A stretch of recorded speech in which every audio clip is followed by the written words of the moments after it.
Hi everyone and welcome back to my YouTube channel. Oh my goodness, it feels so weird to sit down here and film a video. It's been such a long time since I have, but I had a baby. She's not here currently because she is napping, but when she wakes up I will bring her into the video so you guys can meet her. But I wanted to sit down while I have a spare 20 minutes or so while she is asleep to tell you about my birth story, because I've had quite a lot of people asking if I'm going to share, and I really want to share because I had a really positive experience, and I think it's so important that those like positive birth stories are out there for people, because I know it is so scary going into birth or like the kind of weeks leading up to it. Right, so I'm talking a little bit quietly as well because she's just in the next room sleeping, but let's begin. I've written it down because I feel like if I don't write it down I'll miss things out and stuff like that. I just think it's easier if I write it down. I mean, it's quite long. So yeah, right, so first of all I went to 41 weeks pregnant, and then I was actually induced.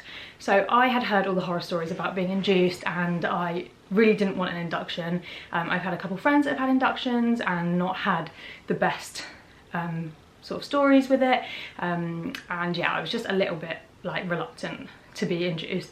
However, I had reduced movement, so the consultant recommended that I was induced at 41 weeks. So anyway, I decided to go. Obviously it is at the end of the day your decision, but I decided to go with what the consultant thought, because yeah, the reduced movements were worrying and stuff like that, so I just decided to go with that. So yes, I went in for my induction. So the induction was scheduled for 10 in the morning, so I went in. It's so weird like knowing you're being induced, because like you go into the hospital knowing that this is it. Like you go to bed that night knowing the next day you're going to be induced, and that morning, like I was saying bye to Rafi and getting really emotional, and me and Sam did like one last walk with Raf, and it's just so weird that that I guess it's kind of the same as a planned C-section, but you know your life is going to change forever, like at a particular time of day. It's very strange. But anyway, went in for the induction at 10. I had the gel put in me at 11, and I was very much prepared for it to take like a few days, because I've had friends that have had inductions and it's taken quite a long time. I thought, right, I'm going to be here for like 3 days, so I was fully prepared. Sorry, this chair is really squeaky. So yeah, I was fully prepared to be there for a long time. Anyway, so I had the gel put in at 11. So before I had the gel put in me, I did have an examination, and I was only just 1 centimetre dilated. Oh, also I should note that I had 3 sweeps before this, just because the midwife offered me them, and I just thought, yeah, why not? So I had 3 sweeps before the induction, and yeah, they didn't really do anything for me. But yeah, I was only just 1 centimetre dilated, so I saw that as a sign of probably thinking things are going to take quite a long time, and I think the midwife kind of thought that too. So yeah, I had the gel at 11. By 12 I was starting to have really intense, what I would describe as period pains, like real like low down pain in my back, low down like in my pelvis, yeah, just real like intense period pains basically. But in my head I was like, surely nothing like this isn't happening already. Like I was fully expecting to have a few lots of the gel and maybe even like the drip and things like that. So I was like, there's no way this can be happening, like it must be in my head. So me and Sam went for a walk around the hospital, and like my mum actually came and met us and brought me a hot water bottle, because I was really cramping, and I was like, I think I just need a bit of like a hot water bottle on my tummy and stuff like that. So yeah, we just went for like a walk around the hotel the hospital. So by around 2 p.m, sorry, I'm just reading this just to make sure I've like got this right. Around 2 p.m, the contractions were getting really painful. I was really struggling with them. They were around a minute long, and there was only about 4 to 5 minutes in between. So at that point I was like, okay, these must be contractions then, because they're very consistent, they're very regular, and they're really painful. I was really struggling. Like every single time one came, I just had to like close my eyes and like really try and focus to try and get through it. So at that point the midwife offered me paracetamol and codeine. So I took the paracetamol and codeine. About 3:30ish the contractions were like ramping up, and I was in a lot of pain. At this point I'm still just on the induction ward, so a ward with like a load of beds in it. Luckily there was nobody else in that ward though.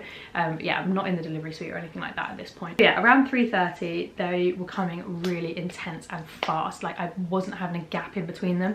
You know, before I was having that like 4 or 5 minute gap, I wasn't getting a gap at all. So it would like intense contraction, peak, and then come down, and then intense contraction peak, and then come down again. So yeah, it was really, really knackering for a start and just very, very painful.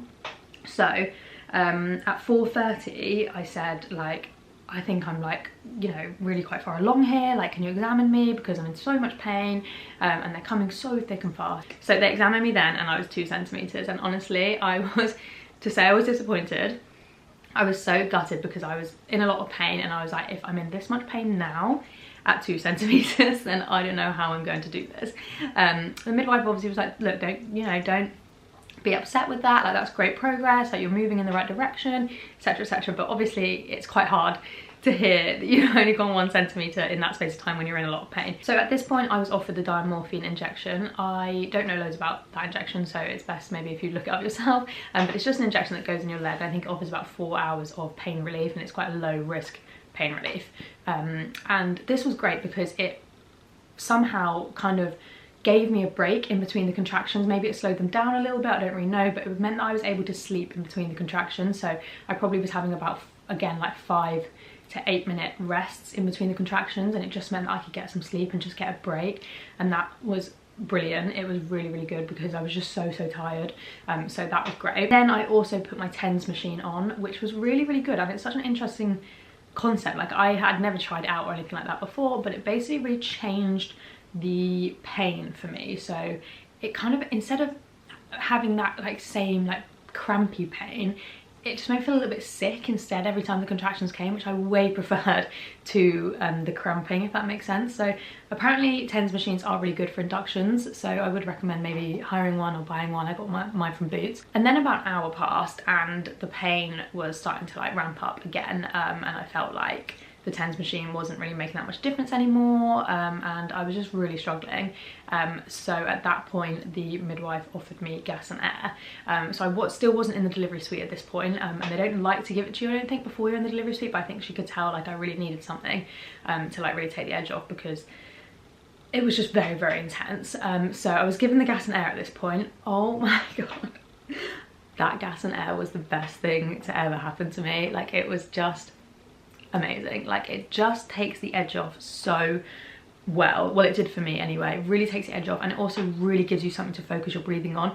I did hypnobirthing, so the whole time I was trying to do the hypnobirthing breathing, but with the gas and air, because you have, it's very hard to explain unless you've had gas and air before, but because you have something that you can like breathe into and breathe, and like you can hear the breathing really like quite loudly, it really helps you focus that breathing, if that makes sense. I loved the gas and air. Like, Sam was trying to take it off me because he said I was using it too much, and I was literally like clinging onto it for dear life. I was like, you are not taking this off me, there is no way. And it did make me a little bit like loopy as well. Like Sam said, I was like laughing and like saying weird things, but it was just the best thing ever. I was so grateful for it. So the gas and air did make me feel a little bit sick, but to be honest, that didn't really bother me. Like, I way preferred that over the pain I was in, because the gas and air was really, really helping. So yeah, so that was about 6, and the contractions at this point, I was only really getting about 30 seconds in between them. So again, it was like still very thick and fast, but the gas and air was very much like helping me manage it. And then we got to about 8:30, and I think the shifts changed because I had a new midwife just before that, and she said, let's get you to the delivery suite. I think she just could kind of tell from like the pain that I was in and how quickly the contractions were coming, that she was like, we need to get to the delivery suite, basically. So then anyway, we moved to the delivery suite around 8:30, and I was so devastated because it meant that the walk from the induction ward to the delivery suite, I couldn't have my gas and air. So I was like so desperate for it, but then once I got to the delivery suite, I could have the gas and air again. So I lay on the bed and I had another examination, and by this point I was 5 centimeters, so I was quite happy with that, and like I said, I just knew that that meant that things were progressing in the right direction. One thing that I haven't mentioned is I was also managing my contractions with a comb. I'll pop a picture on screen if I can, or I'll leave it linked down below, but it's literally just like a small wooden comb that fits in the palm of your hand, and you basically squeeze it when you have the contractions, and it's to do with like blocking pain sensors, because it like kind of distracts your brain into thinking there's like a different kind of pain. I'm not really sure on the science behind it, but it's a hypnobirthing technique, and it's really, really good. I would definitely recommend getting one. They're really cheap, they're like a couple pounds, and for me it was just so useful to have that. And I was just, every time I had a contraction, I was just breathing, using the gas and air, and then squeezing on this comb. And yeah, it was really, really good.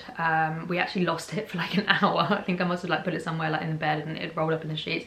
Couldn't find it, and I found such a difference between when we found it again and being able to use it. So yeah, I'd really recommend one of them, even if you don't use it. Like I said, it's only a couple pounds, so it's definitely worth just having in case. So yeah, anyway, I was taken to the delivery suite, and the delivery suite that I was taken to had a pool. I wasn't ever really planning on a water birth. I'd heard nice things about them, but to be honest, I don't really like baths that much. Like, I do like them every now and then, but I'm not like a mad bath person. I don't feel super confident in water. So I was kind of like a bit not really sure about being in the water, because I was like a bit worried that I'd be like kind of slipping around and I just wouldn't feel very like secure and safe and stuff. But anyway, so the suite I was in did have a pool, and I said to the midwife, I'm really, really struggling here. Like, I think I'm going to need the epidural. And she was like, well, why don't we just get in the pool? I'll run it now for you. She was like, why don't we just get in the pool, see if that takes the edge off for you, and if it doesn't, we can get out and we'll do the epidural, or we'll look at other pain relief options. Looking back now, she 100% knew that I probably wasn't going to get the epidural, I think. But yeah, at the time I was like, okay, yeah, I'll do that, because I was never against having the epidural at all. I was very much thinking like I would, you know, be happy to have it if I need it. But I did know that I didn't want to give birth lying on the bed, and obviously when you have an epidural you do have to do that, I think, or you have to be, yeah, like supported in some way, because obviously like you lose the feeling in your legs temporarily and stuff like that. So I was quite sure that I wanted to be able to give birth either standing up or on all fours or something like that, and so that was in my mind a little bit about the epidural. So I was quite happy to try something else before resorting to the epidural. Like, the epidural was very much like a last resort for me, and I did really want to try other things before I got to that point, just because of how I wanted to give birth. So yeah, anyway, so she runs the pool. Sam's setting up all these like little candles. Like, we had these like LED candles, which in hindsight I look back now and laugh, because although it was maybe quite a nice vibe, like I pretty much had my eyes closed the whole time, so I didn't even see them. But yeah, so she's running the bath, and I got in the pool at about 9:45, and it was the weirdest thing. Like, I got in the pool and I had this urge to push, like almost straight away. And I said to Sam, because it was just me and Sam at this point, but I wanted my mum to be there for the birth. So I said to Sam, I was like, you need to ring my mum. I was like, I'm gonna push, like, you need to ring her. And Sam was like, oh God, okay. Like, I don't think he really realised like things were gonna progress that fast. So anyway, he texted my mum and he's like, you like sort of make your way in now kind of thing. But my mum assumed, like me, that the induction process was going to take quite a long time, so she didn't think there was any rush. So no, I'm in the pool and I'm literally pushing, like, at this point, and I'm like, where's mum, and Sam's like, I don't know, I think she's on her way. But Sam didn't want to worry her because she didn't want her to like crash the car when she was like driving to the hospital or anything. So mum was just taking her sweet time coming to the hospital. So yeah, anyway, she finally got to the hospital. So at this point, I'm literally just on the gas and air. So the diamorphine has worn off, the paracetamol, the codeine, all that's worn off. I literally just have the gas and air in the pool. And I am being monitored because our hospital had wireless monitors, so you could be monitored while you're in the pool. So yeah, baby's like heart rate and everything like that is being monitored. So I'd say I started pushing from around 10 p.m. and she was born an hour later. So I think I was pushing for around an hour. I literally was just in the pool, eyes closed, like doing my like hypnobirthing breathing, and yeah, just every contraction pushing basically. I also had some affirmation cards, which I've got for my hypnobirthing course. I'm not really an affirmation kind of gal, like I don't really use affirmations and stuff, but I had these cards from the hypnobirthing course and I just chucked them in the bag literally last minute, like in the morning of going to for the induction. And I think someone mentioned them and the midwife was like, yes, read the affirmations. So bless Sam, he was there like reading these affirmations cards, and every time he stopped, the midwife was like, keep going, keep reading them. And yeah, anyway, I just remember like clinging onto like Sam's arms and just, yeah, pushing her out basically. Yeah, so I was in the pool for just under an hour, and then towards the end of the pushing, the midwives weren't able to get a good monitor on her because she was obviously really low down, and so they were kind of losing her heart rate and stuff. So they said to me, if she doesn't come out in the next, I think it was the next 3 contractions, we're gonna have to get out the pool and we're gonna have to look at options. Like, I don't know if that was maybe forceps or whatever it was, because I think they were a little bit worried that they couldn't get her heart rate. So at that point I was like, I'm not getting out of this pool without having her. Like I was like, I've come this far, I am going to get her out in the next 3 contractions, and I did. I literally pushed with all of my might, and yeah, the relief when that head pops out is just unmatched. It's incredible. So yeah, she came out. I'm going to spare you like all the gory details. I don't need to go into pain and stuff. Like birth is painful, there's no doubt about it, especially when you don't have any pain relief apart from the gas and air. So yeah, that was kind of the story of my labour. This next part is maybe a little bit not so positive for anyone who maybe wants to skip this part, but yeah, I don't know, it's maybe a little bit traumatic for people who have been through a similar situation or who are a little bit nervous, but yeah, just putting a little warning out there now. But she came out and she was placed onto my chest. So she came out in the water, placed onto my chest, and she wasn't crying. She had her eyes open, but she wasn't crying, and she looked quite a weird colour, and I was like to the midwife, I was like, what's going on, like why is she not crying? And they were like, it's okay, like she'll come around. Like it was quite a quick delivery, it can be quite shocking for babies, and they say that a lot, like when you've had a really quick delivery, like yeah, it can just be a little bit shocking for a baby, and it takes them a little bit of time to get used to it. So they were like obviously rubbing her and stuff like that. She still wasn't crying, and at this point I was getting quite nervous, and anyway, they were like, right, okay, I think we're gonna cut the cord. So Sam cut the cord, and literally the minute they cut the cord, they took her off me, and about 6 doctors rushed in, and they put her on the resus table because she wasn't breathing on her own. Basically, she was struggling to breathe. So they had her on the resus table, they had the oxygen mask on her, and they were like, I'm not really sure what they were doing, to be honest, because I couldn't really see, because I was still in the pool at this point.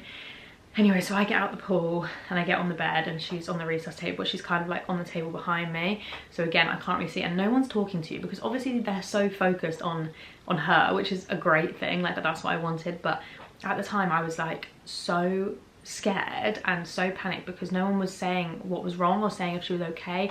So I was literally like sort of shouting like, is she okay? Like what's going on? Like, and it was a really traumatic and scary time, to be honest, and I feel like I haven't even really processed it, but yeah, anyway, so she was on the table and I could just see my mum and Sam just watching, and just like the fear in their eyes.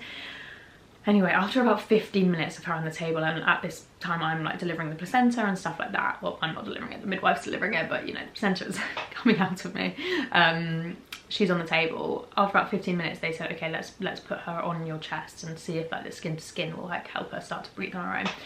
So they put her on my chest and it didn't work. She was like not breathing. So they took her off my chest, put her back on the resus table, worked on her again for like 15 minutes, which is, so it was like half an hour in total that she was on the resus table, and it was really horrible and scary.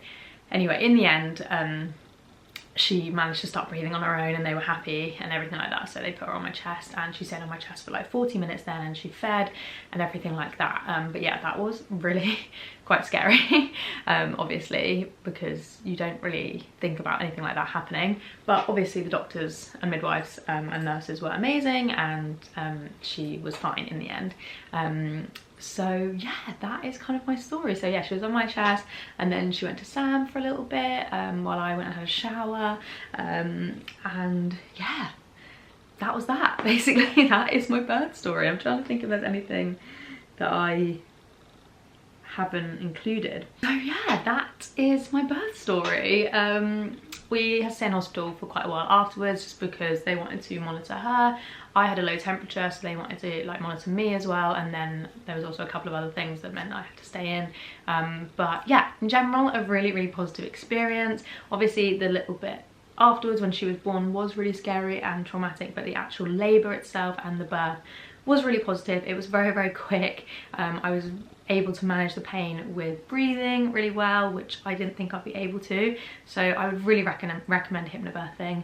I'd really recommend hypnobirthing. I'd really recommend the comb, and I'd really recommend music as well. We had music playing the entire time, and that really helped me. And also affirmation cards too. You can look on Pinterest for affirmations. There's loads of them. For example, like my body and my baby know exactly what it's doing, or every surge or contraction is bringing me a step closer to meeting my baby, like things like that just like help to like shift your mindset, and I found that really helpful. So yeah, that is my birth story. When she wakes up, I will bring her in and introduce you, but I hope you enjoyed hearing about my labour, and I hope you found it useful, and I hope that anyone who is about to be induced found this positive, and yeah, best of luck if you are due to have a baby very soon. Hey my loves, so it is a little bit later now, and I've changed outfit and everything because we're about to go out, but I thought I would introduce you to my little Goldie girl. Should we take your dummy out? So this is Goldie. Say hi. As if she's just gonna be like, hey guys. But she is a month old now. Can't believe it, literally like the quickest month of my life. But yeah, here she is. Be interested to know who you think she looks like, because everyone says she looks like Sam, but I think she looks like me as a baby because I had loads of dark hair like this, whereas Sam didn't really have much hair. But yeah, here she is. So thank you guys so much for watching, and I really hope to be back on YouTube vlogging again soon. Hopefully it won't be too long. I just need to try and get back into the swing of things. So yeah, as I said, thank you so much for watching, and we will see you in our next video, won't we?